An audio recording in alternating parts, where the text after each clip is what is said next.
good morning everybody. I want to share today with you guys this product from Breakthrough. It is a suppressor cleaner slash suppressor solvent.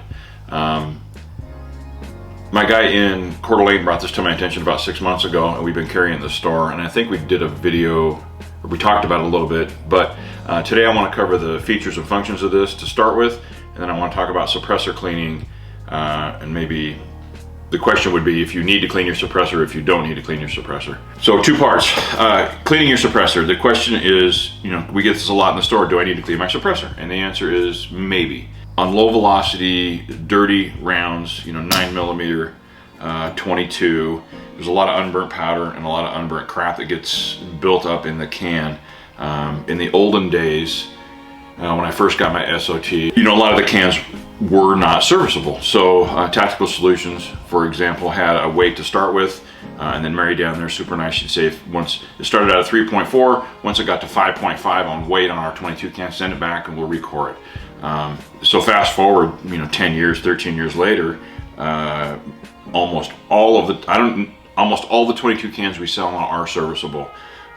This is a Warlock that I've got here that I bought in the beginning. No date code on this, but I'm going to venture to say, and this is a SWR Warlock, not a Silencer Co. Actually, excuse me, this is a Silencer Co. Warlock. 10 years old. I've cleaned this thing probably 2 or 3 times. I haven't cleaned this suppressor as much as I probably could have or should have. It sounds good. Guys will say that the 22 cans, the baffles will get a little crusty, and you'll see some improvement in sound on that. I mean, for me, on the 22 can, on my 9mm can, and this is no bullshit. This is a multi-mount 9. I don't know if this has got a date on it. 2013.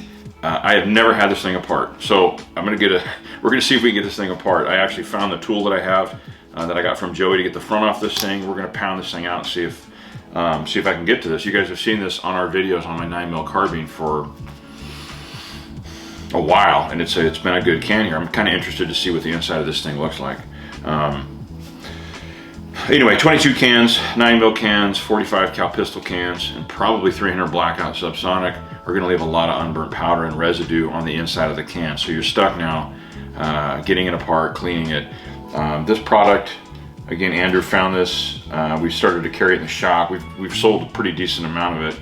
I don't know what it's made out of, and I don't know how it works. I believe it's a citric acid. I cleaned my 45 cal pistol can with this about 3 weeks ago, and I will tell you that the steel components tended to lose their finish. And I had read a warning on, it might have been Combat Application. CAT sells a suppressor solvent as well, and it says it's pretty aggressive on nitrided and blued steel. So I don't know if it's citric, but it's pretty aggressive on some steel. Earlier we stuck my bolt carrier out of my CMMG in this cleaning compound. I'll brush on a little bit and you guys can see this. I think the real sleeper, or the real win I would say, is this bolt carrier versus this. We've used this at the shop on bolt carriers, on our test ARs, weekly. It's very effective. So if you're trying to cut carbon and build up on your bolt carrier, this is a real easy, simple way to do it. I broke it down into 4 pieces. I'm going to hit it with this Park tool brush here in just a few minutes. And I brought some water from the house. I'm just going to rinse it and then wipe it off, and it's ready to go here. So this is a bolt carrier that I cleaned about a week and a half ago from a previous shoot, and it's still pulling some of the crap off of there right now. So we sell it as bulk in this container, which I think is 32 ounces.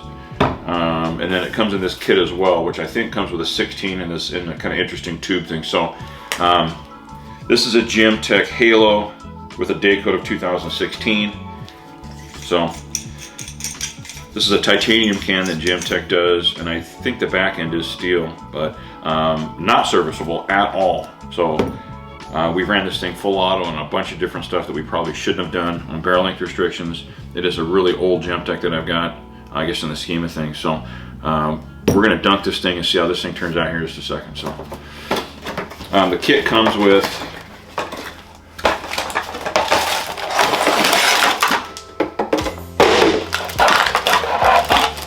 solvent to get you started. This is a retrieval tool, which I read. The tank.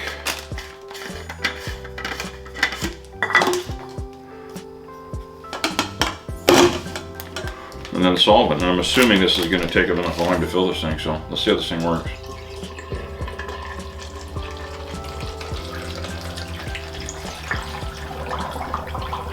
I'm going to top that off a little bit.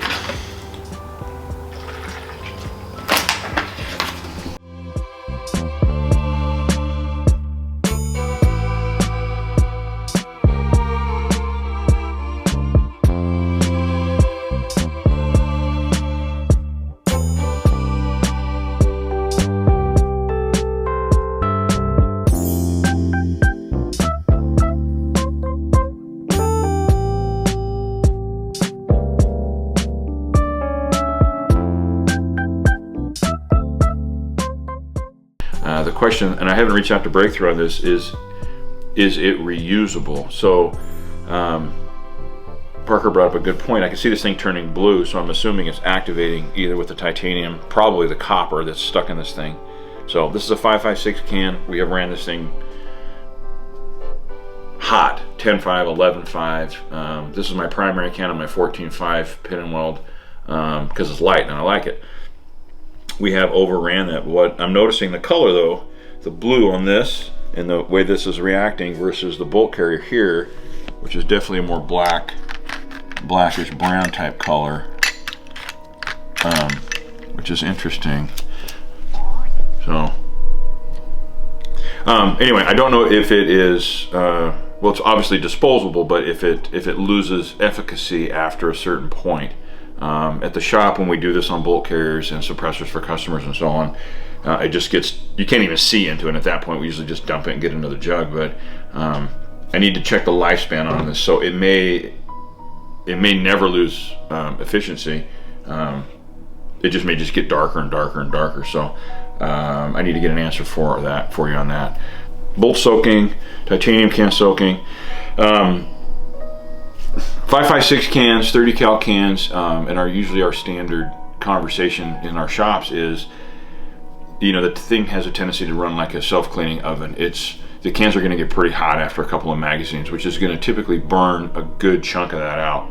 So, and I'm going to stand by that statement. I'm noticing some blue in here, which we're under the impression this is copper probably getting dissolved or activating. And you're going to notice a pretty significant color change. We're going to pop this 9mm apart here and stick it in there, and I think we're going to see a lot of unburnt powder, which it'll be different on color. So this is a Gym Tech multi-mount that I got on an upper from Joey before Joey left and went to work for Maxim.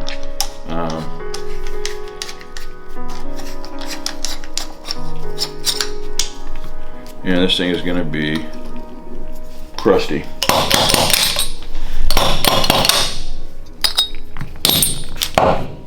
So I'm going to have to get something to knock that down through there.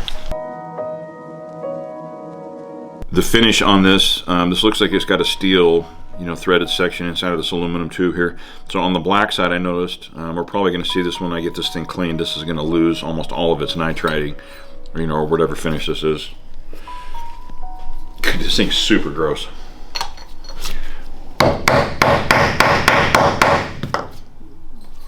Oof.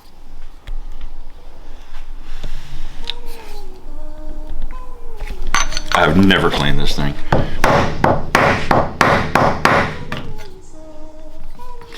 Well, let's give it a whirl.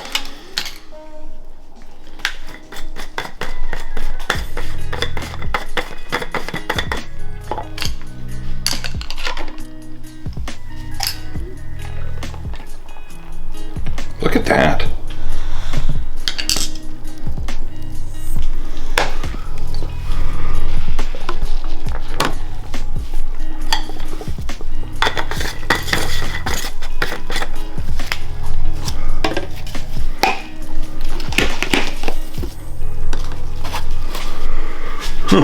Give it a few minutes. It'd be interesting if we give that a soak for a few minutes and then I hit it with a hammer, just pops right out, which would be kind of cool, actually. So let's talk about this bolt carrier over here.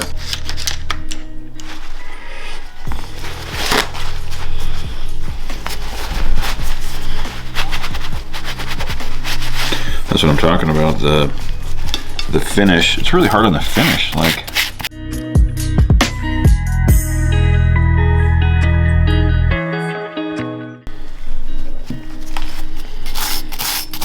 Do you see the finish? So I don't know. This is I think a nitride bolt. I don't know whose bolt this is, but you can see the finish is getting kind of worn out.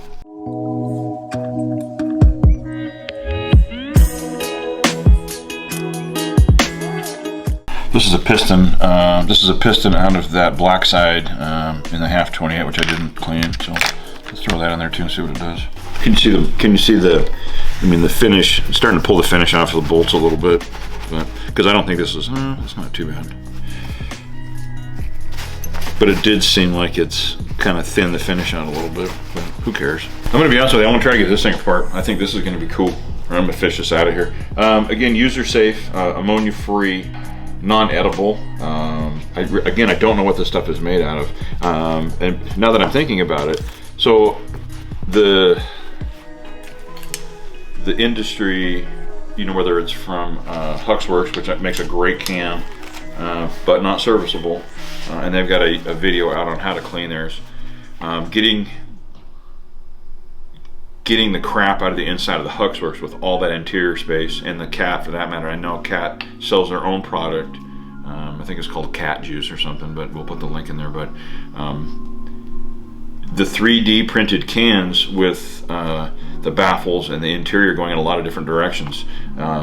In this application, it would be very beneficial to get a lot of that extra material out of there, just to increase the performance, because it is going to get clogged up.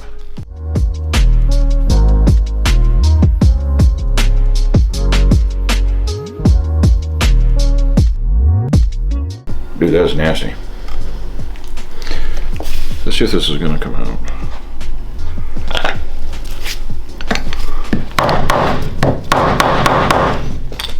Oh, there's one.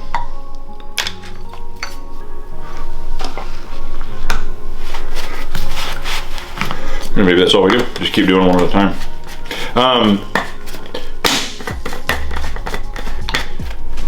So real quick story. I had some of this out here to do some cleaning, and I was cleaning my 1301 with this little plastic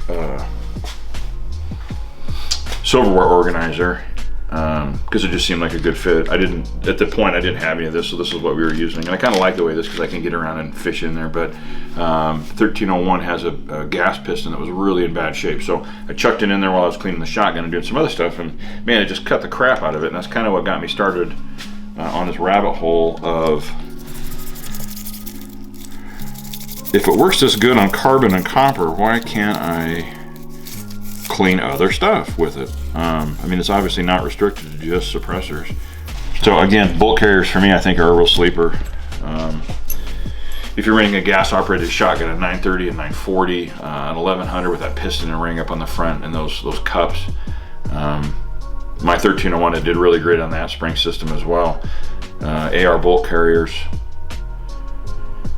you know, any sort of piston driven gun where you know, the 516 piston guns or the 556s, you could take if it has a long enough tray, you could soak the whole tube in piston assembly and everything. PWSs would be great in that front end assembly. So I think it's a pretty good product in general. Doesn't stink, it's not super greasy, it tends to clean off pretty easy. I like it. Let's see if we can get this thing apart here. Let me get a bigger ass hammer.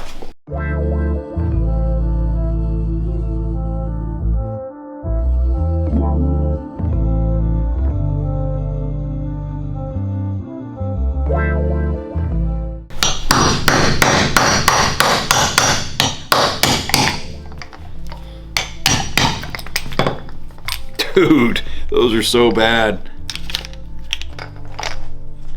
There's still one in there. Look at that crap.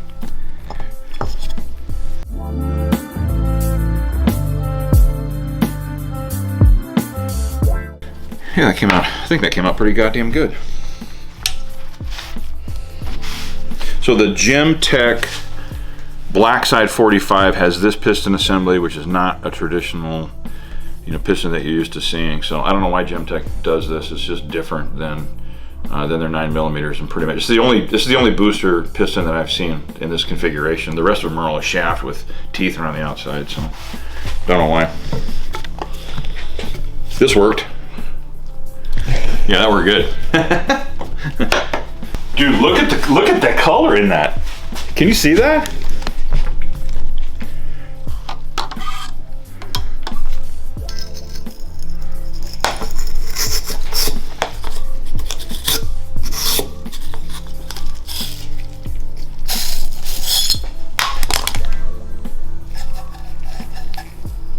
Wow, that's really bad in there. The brush does not want to go through.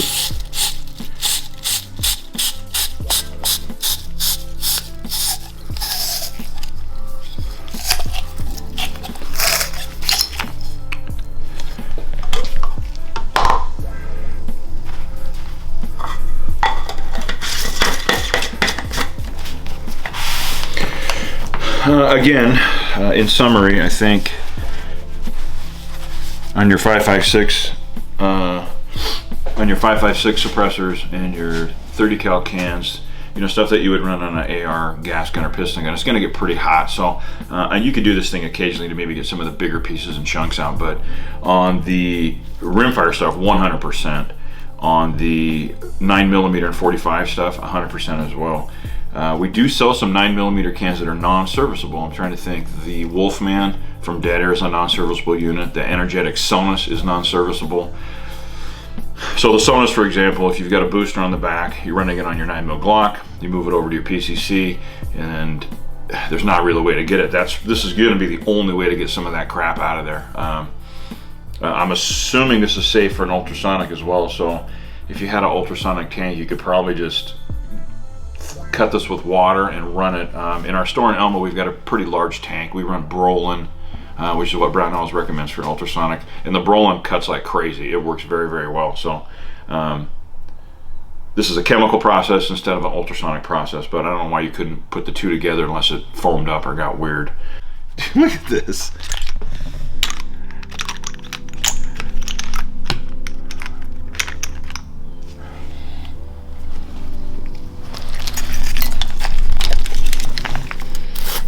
Oh, look at that. You seeing that? Obviously.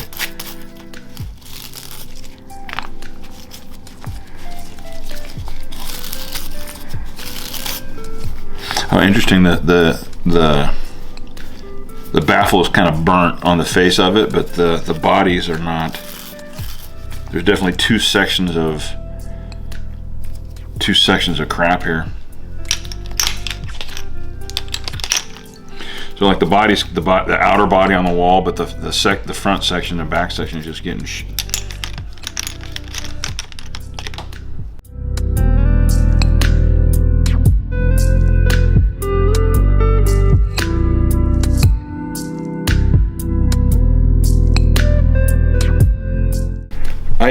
I'm a little OCD about some things in my life, but not other things too. So I will say that on these cans, you could go just, you know, you could spend hours doing this. Like, I'm not going to get all crazy because I know as soon as I put a couple of rounds on it. But again, the point of this whole video, if you look at some of the carbon, you know, that thing, I could probably soak these for a day and come out tomorrow and then brush these off. I just, you know, again, this is the first time I've cleaned this can since I've had it, and you know, for me, that's good enough for a baffle stack, in my opinion, because it's just going to get crappy again. But you know, we've gotten most of the bigger pieces off. I will say from experience on the ultrasonic, because I've ran that Warlock. Actually, I take that back because that's aluminum. I have a Spectre 2, which is stainless, because you shouldn't run aluminum in an ultrasonic cleaner. You can just let that thing run and it comes out perfect. So the ultrasonic is a more efficient way to do this, but it does have some restrictions. So again, if you're running aluminum, you shouldn't run. If I ran these in my ultrasonic tank, it would eventually cause some real problems on the anodizing, and you start to lose materials, and it's just not good. So aluminum products, this chemical cleaning is really probably the only way to do it. If you have some steel stuff, the ultrasonic is a better way to go. So let me get this out of here. What do you think about this nonsense?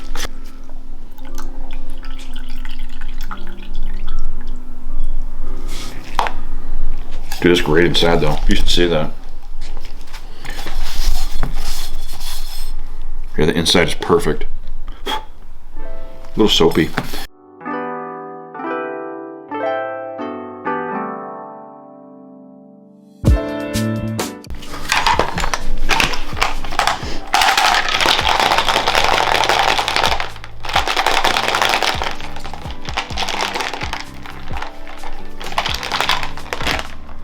I'll let that sit for a minute, clean up my mess here.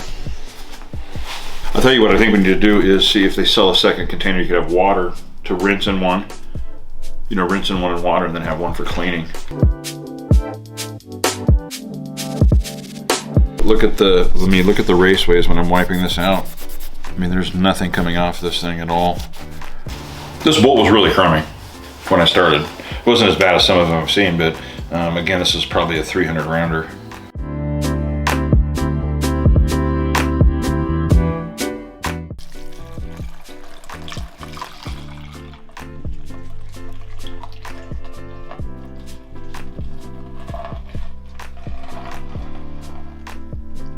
Okay, that's disgusting.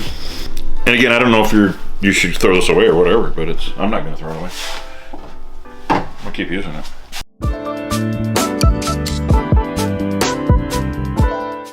Okay, I'm gonna retract what I said earlier. I am probably a little more OCD than I thought. I'm actually gonna soak these for the rest of the day and then come back tonight and I'll see if I can get a still photo and I'll text it over. You guys can put it in the video, but I kind of want to clean this a little bit more.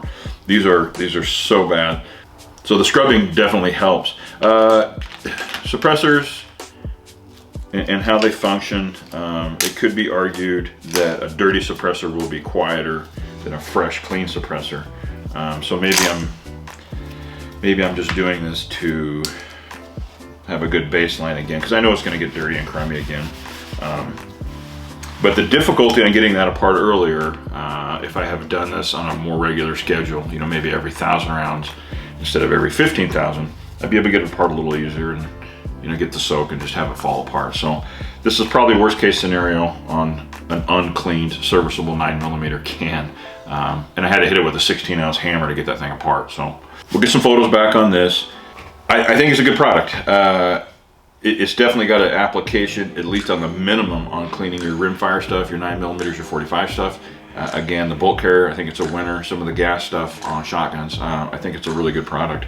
I don't know if it's worthwhile to make a comparison on this product versus the cap product.